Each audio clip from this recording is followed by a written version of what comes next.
چلیں جی ٹھیک ہے، بہت ساری تبدیلیاں آ رہی ہیں دنیا میں، تو وہ ایک یہ بھی تبدیلی اور سب فیس کر ہی رہے ہیں ہم اور آپ. ہاں بیماریاں بھی بڑھ رہی ہیں جی ٹھیک ہے جی. تازی چیزیں ہم نہیں کھائیں گے جی تو فرق تو آئے گا نا. جی اگلا سوال شامل سلسلہ کرتے ہیں. جی السلام علیکم ورحمۃ اللہ وبرکاتہ. وعلیکم السلام ورحمۃ اللہ وبرکاتہ. میرا نام میاں ارشاد علی ہے اور میرا ریئل اسٹیٹ بزنس ہے. ٹھیک ہے. اچھا میرے مفتی صاحب سے 3 کوشچن ہیں. 3 ٹھیک ہے جی. پہلا کوشچن یہ ہے کہ جب ہم رینٹ پہ کوئی اپارٹمنٹ ہو یا اس میں کوئی بزنس کے لیے آفس ٹھیک ہے یا کوئی بھی ہم رینٹ پہ دیتے ہیں تو ہم ان سے ایگریمنٹ کرتے ہیں کہ ہر سال 10% بڑھے گا یا 5% بڑھے گا. ٹھیک ہے. اچھا یہ میں نے پوچھنا ہے. پہلا سوال یہ ہے کہ پوچھنا ہے کہ بھئی یہ شرعی طور پر جائز ہے جیسے ہم 10% 5. دوسرا کوشچن میرا یہ ہے کہ جو یہ ہم پراپرٹی ٹیکس دیتے ہیں، انکم ٹیکس دیتے ہیں، ٹھیک ہے، تو وہ بہت زیادہ بن جاتا. ٹھیک ہے. تو یہ جو ہے ہم زکوٰۃ جب دیں گے تو وہ ہم ٹیکس ڈیڈکٹ کر سکتے ہیں اس میں سے یا نہیں؟ دوسرا کوشچن یہ. ٹھیک ہے. تیسرا کوشچن یہ ہے کہ میں نے اس دفعہ جو نا وہ جب فائل کی ہے نا ٹیکس ریٹرن، جی، تو مجھے وہ انسپیکٹر صاحب ہیں ان کی کال آ گئی جی کہ بھئی آپ نے وہ ڈاکومنٹ نہیں جمع کرائے، تو میں نے آپ سے ملاقات کرنی ہے اور میں نے وہ ڈاکومنٹ لینے ہیں. میں نے کہا ٹھیک ہے آ جاؤ. وہ میرے گھر آ گیا.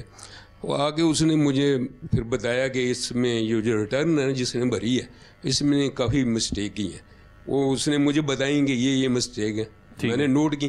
پھر انہوں نے کہا کہ مجھے اب یہ ڈاکومنٹ دے دو. وہ تقریباً 2 گھنٹے انہوں نے میرے ساتھ وہ کام کیا اور وہ میرے گھر 3 دفعہ آ چکے ہیں، 1-2 دفعہ اور بھی آئیں گے. ٹھیک ہے. اچھا اب وہ تو گورنمنٹ کے ملازم ہیں، ٹھیک ہے، وہ میری ہیلپ کر رہے ہیں، لیکن میرا کوشچن یہ ہے کہ ان ظاہر ہے کہ وہ اتنی سروسز دے رہے ہیں، وہ ڈیمانڈ کریں گے کچھ نہ کچھ بعد میں، تو یہ بنتا ہے کہ میں ان کو کچھ پے کر سکوں یا کہ رشوت کے زمرے میں آئے گا ان کی یا کیا؟ ان کی سروسز کے بینیفٹ، وہ سروسز وہ سیم وے کر رہا ہے جیسے کہ وہ عام وہ فائلر نہیں کرتا، وہ جو ریٹرن بھرتا کرتا ہے، وہ اسی طرح وہ پورا ورک کر رہا میرے ساتھ. ٹھیک ہے جی، ایک ایک کر کے آپ کے سوال کا جواب. یہ کوشچن. تیسرے سوال کو ہم لے لیتے ہیں. تیسرا تھا یا دوسرا تھا؟ تیسرا سوال. تو دنیا بھر کی جو فرمز ہیں جی یا جن کے کاروبار وسیع ہیں جی، وہ لائر کی خدمات حاصل کرتے ہیں. ٹھیک ہے. وکیل ٹیکس ریٹرن بھرنے کے لیے جی لائر کی خدمات حاصل کرتے ہیں. ٹھیک ہے. اور لائر کی خدمات حاصل کرنے کے بعد وہ اپنے وکیل سے سب کام کرواتے ہیں. ٹھیک ہے. تو یہ جو چیزیں ہوتی ہیں وہ وکیل فیس کر رہا ہوتا ہے. ٹھیک ہے. اب وہ جناب کسی کو بھی فون کر کے کچھ بھی کہہ سکتا ہے. ٹھیک ہے. جو سرکاری ملازم ہے، ٹھیک ہے، اس کا یہ حق نہیں ہے کسی کو فون کرے. ٹھیک ہے. یہ رائٹ نہیں ہے، اس کا غیر قانونی کام ہے یہ. ٹھیک ہے. اس کو گھر پہ کیوں آنا؟ گھر پہ تو اس کو آنا نہیں چاہیے تھا. اگر وہ اتنے ہمدرد ہے تو اس کو اپنے آفس میں بلائے. ٹھیک ہے. سرکاری کام سرکاری ادارے میں بیٹھ کے کرے. تو یہاں دال میں کالا معلوم ہو رہا ہے. ٹھیک ہے. دوسری بات یہ ہے کہ بعض لوگوں کے طریقہ واردات مختلف ہوتے ہیں. ٹھیک ہے. اب ایک جاننے والے کی گاڑی جو ہے وہ چوری ہو گئی. جی. اب جناب جو متعلقہ ادارہ ہے اینٹی کار لفٹنگ کا، وہاں سے ان کو فون آ رہے ہیں. ٹھیک. آپ یوں کر لیں، آپ یوں کر لیں، آپ یوں کر لیں، گاڑی جو ہے ہماری جو ہے وہ موجود ہے. گاڑی کی خبر پتہ چلی ہمیں. ٹھیک ہے جی. اور وہ ہمیں جانا پڑے گا بلوچستان، کچھ خرچہ بھی آئے گا، کوئی 30-40 ہزار روپے آپ کو ذمہ ڈالیں گے ہم. بہت اچھا دوست ہے میرا. میں نے کہا کہ کسی سے بات کرتے ہیں، تو ایک پولیس آفیسر سے بات کی ہم نے، تو اس نے بڑا اچھا مشورہ دیا. جی. کہا کہ کسی طریقے سے چلے جائیں ان کے آفس میں. ان کا بڑا سارا کمپاؤنڈ ہوتا ہے، آپ کو اپنی گاڑی کھڑی وہاں نظر آ جائے گی. ٹھیک ہے. گاڑی ریکور کر لی ہوگی اس نے. جی. اور اب جو ہے وہ پیسے بٹورنے کے لیے ساری چیزیں کر رہا ہے. ٹھیک. اور یہی ہوا کہ وہ گئے اور فون کیا کہ جناب گاڑی میری الحمدللہ کھڑی ہے، بس یہ ہے کہ ٹائر تبدیل ہیں، اب کچھ اور ٹائر لگے ہوئے ہیں اور ایک آدھ چیزیں غائب ہے، گاڑی میری کھڑی ہے. اور وہاں پیچھے سے وہ ہمدرد بن کے کچھ اور اسٹوری بیان کر رہا ہے. جی. تو اس طرح کے جو لوگ ہوتے ہیں وہ اپنے مفادات کے لیے بالآخر نتیجہ رشوت پہ جا کے پہنچتے ہیں. نیا جال لاتے ہیں. نیا جال لاتے ہیں. ٹھیک. تو جب وہ اپنے رائٹ سے ہٹ کر اپنے روٹ سے ہٹ کر کام کر رہا ہے تو شکوک و شبہات تو ویسے پیدا ہو جاتے ہیں. ٹھیک ہے.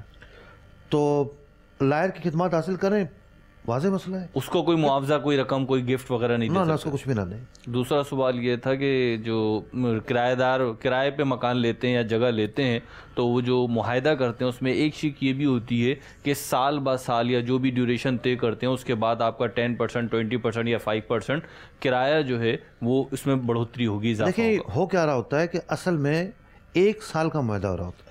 ٹھیک ہے, 12 ماہ کا. پہلے سے بتا دیا جاتا ہے کہ اگلے سال جب بھی یہ معاہدہ ہوگا جی تو پھر یہ کرایہ نہیں رہے گا. ٹھیک ہے. اب جب سال پورا ہوا ہے وہ چاہے تو نہ کرے. ٹھیک ہے, معاہدہ ہی نہ کرے. ٹھیک ہے, دونوں طرف سے فسخ ہو سکتا ہے. معاہدہ ہی نہ کرے. ٹھیک ہے. اور اس نے پہلے سے بتا دیا کہ بھئی میں اگر رینیو کروں گا تو اس شرط پہ کروں گا. ٹھیک ہے. یہ شرط ایک بنیادی رائٹ ہے. ٹھیک ہے. یہ کوئی ایسی شرط نہیں ہے جس کا اس سے تعلق نہ ہو. ٹھیک ہے, پراپرٹی اونر کا جو ہے رائٹ ہے, اس کی گنجائش موجود ہے. ٹھیک ہے جی. ان کا ایک سوال یہ تھا کہ ٹیکس جو گورنمنٹ کو جاتا ہے جی, زکوٰۃ کے پیسے اس میں ڈال دیے جائیں. جی وہی کہ بات اصل میں یہ کہیں نہ کہیں سے تو غلط فہمی پھیلی ہوگی. جب بھی آپ سے اکاڑا میں بھی کسی نے سوال کیا اور یہاں مرکز اولیاء میں بھی کر رہے ہیں, یہ کہاں سے پھیلی ہوگی کہ اوائل اسلام میں خلافت راشدہ میں زکوٰۃ جو ہے وہ ریاست وصول کرتی ہے. ٹھیک ہے. مال جاتے تھے, بھیجے جاتے تھے.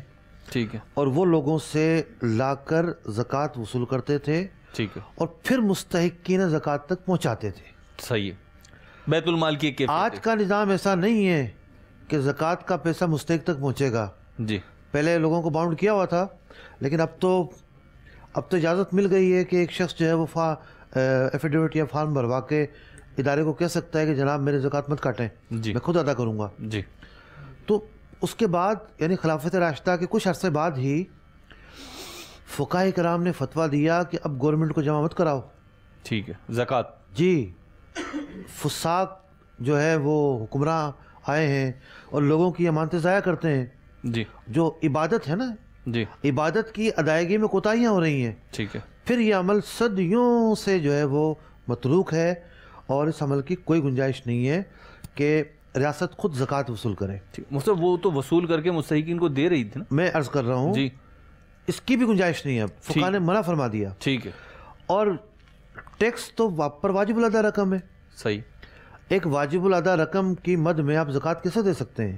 ٹھیک. اور پھر وہ مصرف میں بھی استعمال نہیں ہونی. ٹھیک. تو یہ تو بہرحال صرف ایک خیال ہے جسے ایک فاسد خیال کہا جائے گا. ایک غلط فہمی پر مبنی سوال کہا جائے گا.